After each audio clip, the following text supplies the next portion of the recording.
Much, and let me say good morning to your viewers and to my brother Elvis and to all the folks working here.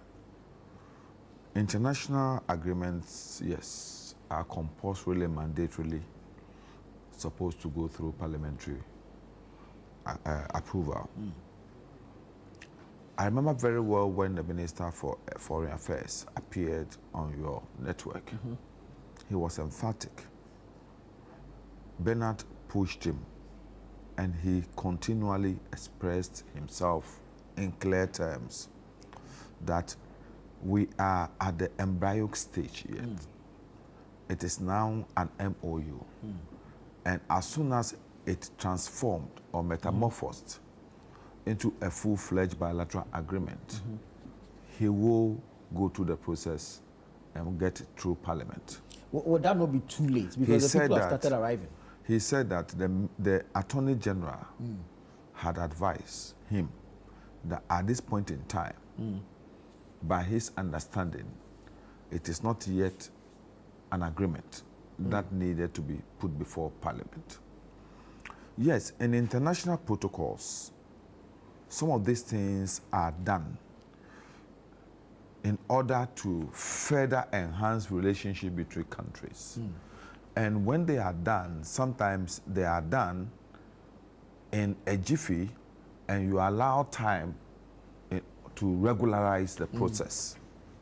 So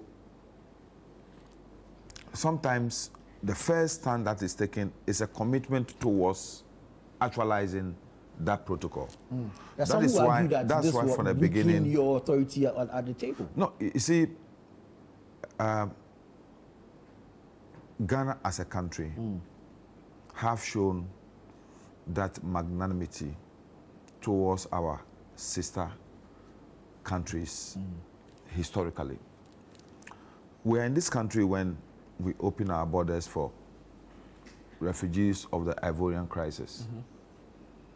We open our borders for the refugees of the Liberian crisis. Sure.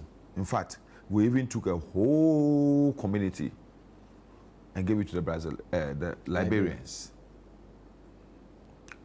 So personally, I don't see the difference between people who have been allowed to enter this country as a result of a crisis, a war, famine, or whatever, and people who we all understand and we all agree that are going through a process of American, let me say,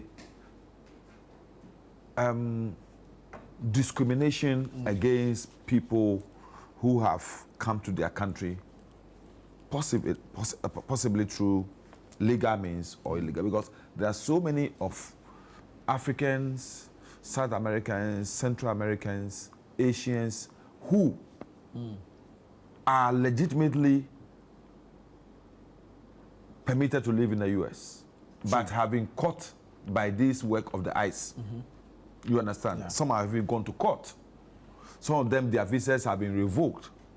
So if under that circumstance, we have our neighbors caught up in the melee, and this country opens our borders to receive them, I don't think we've done anything that has not been done before. But the Constitution puts a mandate on us. Because if the minister said, look, these people are Ghanaians by nature of our West African protocols, because today we are deemed to be people of the same country, irrespective of the fact that we are from other West African countries. We're using a West African passport, which makes it easy to break the boundaries for people to travel across our countries. So there is no rigid control measures in receiving or coming in and going out of one West African country or the other. So what we are seeing is an actualization of the West African protocols that we have. But just that these people are people who are being given a humanitarian gesture from our government to pass through and as the minister said, some of them are on transit because they are received here and they are afforded opportunity to continue to their home country.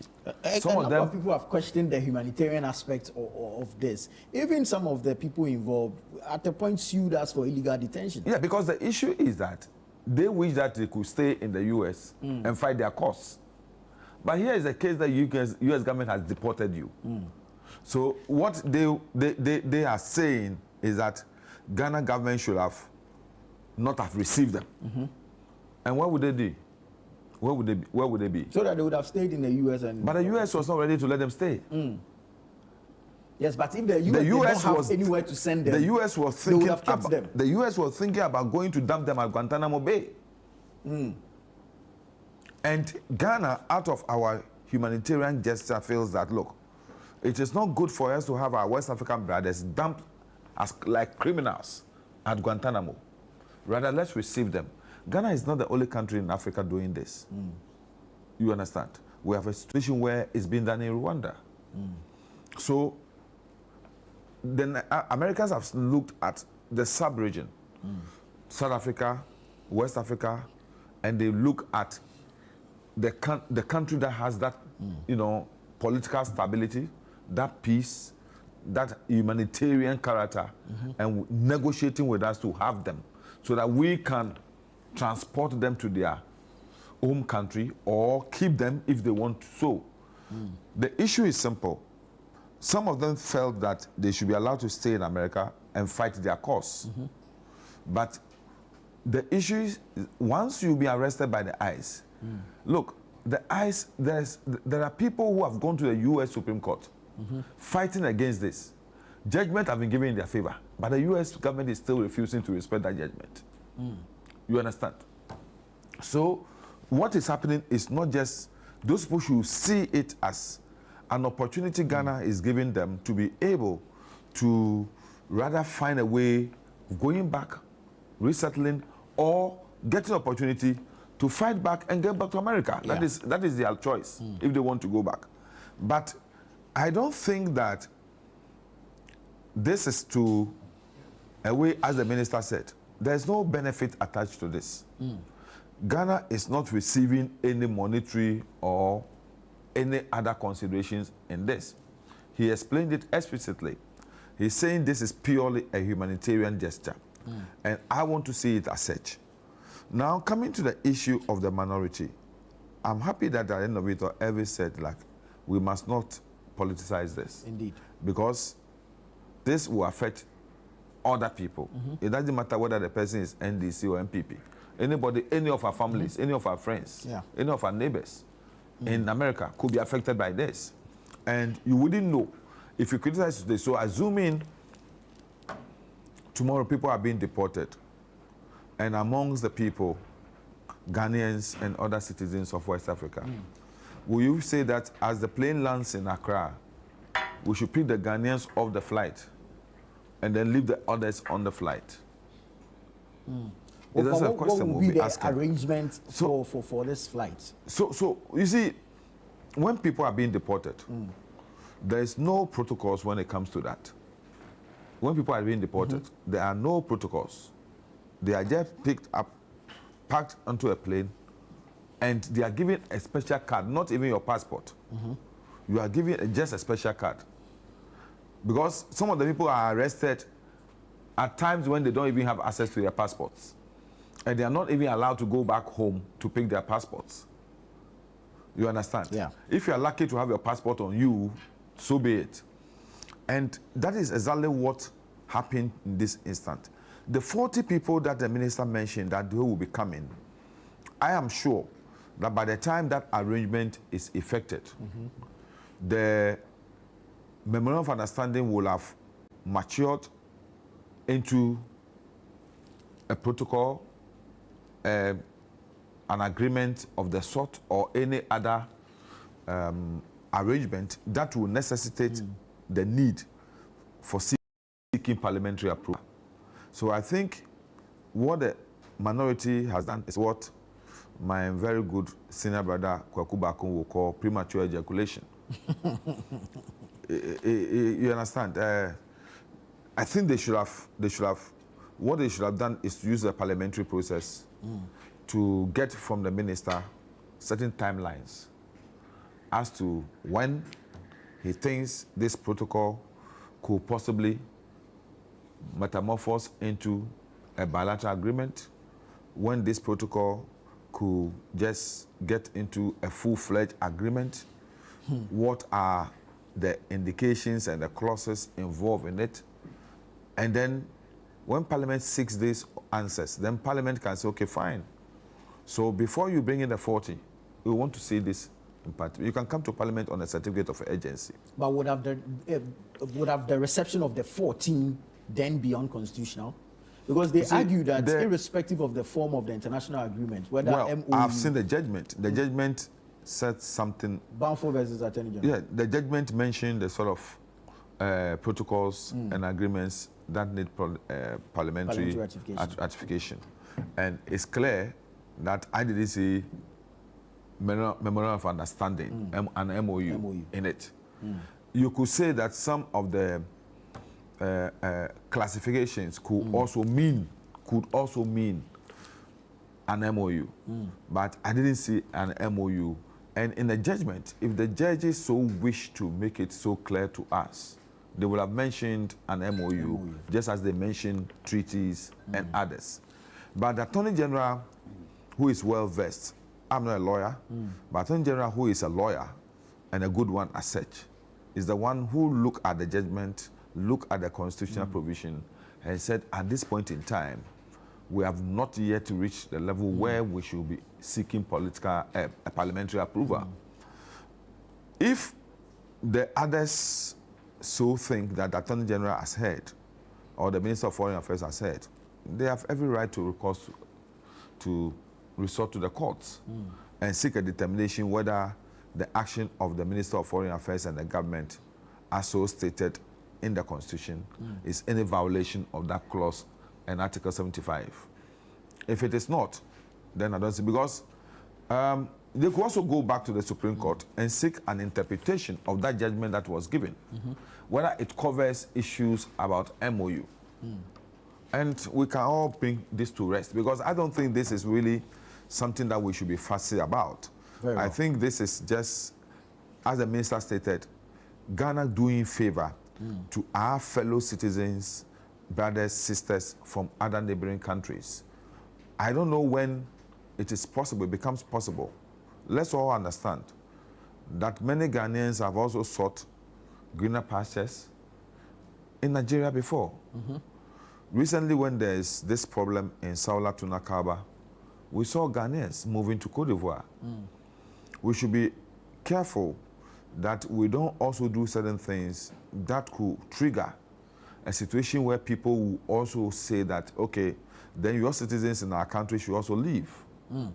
So it is something that we should be careful about. But on that score, could we also not be seen as being complicit in this U.S. immigration matters? We are because clearly, if they are deporting and we are receiving, we are clearly giving them the opportunity to use our space to get their country. So transit points for yes, deportees. that's the ultimate objective. Because other than that, the U.S. gave a deadline. Other than that, those people were going to be sent to Guantanamo Bay. And that wouldn't be Ghana's problem. But that will be the problem for us, because I believe sincerely, if we understand that these are our brothers, our sisters, our neighbors, who for no offense have been packed by the U.S. and going to be dumped at Guantanamo Bay as if they are criminals, then unless we don't have that fellow feeling. But you see, they come from countries with governments, sovereign states. So their government should be intervening in these matters, not Ghana going to receive them. You see, when the deportation is being done, the U.S. will not be in a position to hire aircraft. Say, you going to Benin, you going to Niger, you going to Liberia, who going to this? U.S. will not do that. U.S. have, not only U.S., most countries, what they do under such circumstance is they pile all of you and look at one destination where they dumped you. This is not the first time it's been done. Right. There's been so many instances. I remember very well during Jerry Rawlings' time, a similar incident happened, where citizens, Ghanaians were most, in that situation. There were about 47. I was then a journalist for GBC, and I covered that incident. About 47 people were dumped. Some of them refused to even leave the airport. You understand? We have to find a way of taking them to a process at the Osu police station and further giving the opportunity to travel back to their country. Majority of them were Ghanaians, though, in that situation. So I just want us to understand that sometimes the exigency of the time and the urgency with which you look at the thing demands that, look, let's receive them. Let's facilitate them going back to their countries. But then let's now go through the protocols and see what we do. Two, the issue is that these are people who are hungry. They are, in this situation, desperate. Some of them, they don't even, there's this, one of them, is a video I saw, decided that he was not going to allow ICE to arrest him. And I don't know what sort of human being he is, though, but I don't know whether any of us saw the video. He got to that they were shooting at him. Yeah. And they shot at him almost about 15 times. Wow. And the bullets were not penetrating. Wow. Yes, a Nigerian. I think I have it on my phone. I will show it to you. He was resisting arrest. Then he himself jumped from a building to his death. There are certain people who, when you talk to them in US and UK and other places, Ghanaians, they will tell you, "Semeko back party and Kamewu." You understand? Yeah. It is. Some people don't see prospects coming back. There are some people who virtually mortgage, sell, and dispose of their properties, everything, just to be able to go to the US. And assuming such a person is arrested by ICE and said is going to be sent back, that person in that situation cannot legitimize anything, cannot see anything right. The only thing he is thinking about is, let me be where I am. I don't, it doesn't matter. Yeah. Even if I'm going to be sent to prison. You understand? A lot of them will they will prefer to live in the prisons of America than get back. Yeah. So when you receive them, they have this displeasure, anger against you for having received them. It's understandable. It's a human thing. Very well. But then we also looking at the human factor. Would you allow your fellow citizens to be dumped in Guantanamo Bay, to be treated unjustly in an inhuman manner, or you want to open your gates to them? And me, as a person, and especially as a guy, have brought up to receive people to Ablekmama Kumao, no matter the situation, no matter how difficult it is. Once somebody knocks on your door, you warmly receive the person. Right. Get him some water to drink and give him shelter.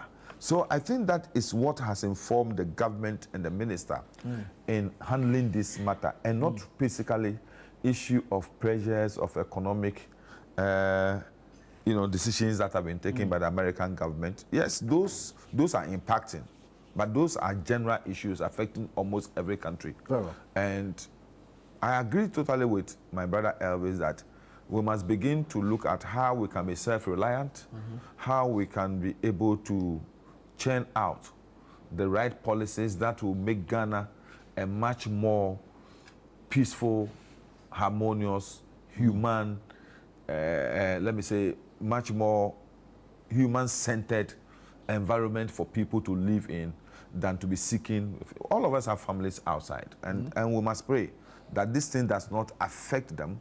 This thing does not get to the level where they will be affected in one way or the other, so that they will also not be taken from here, maybe dumped in Rwanda. And then we also can bring them back. Right. Thank you, Honorable.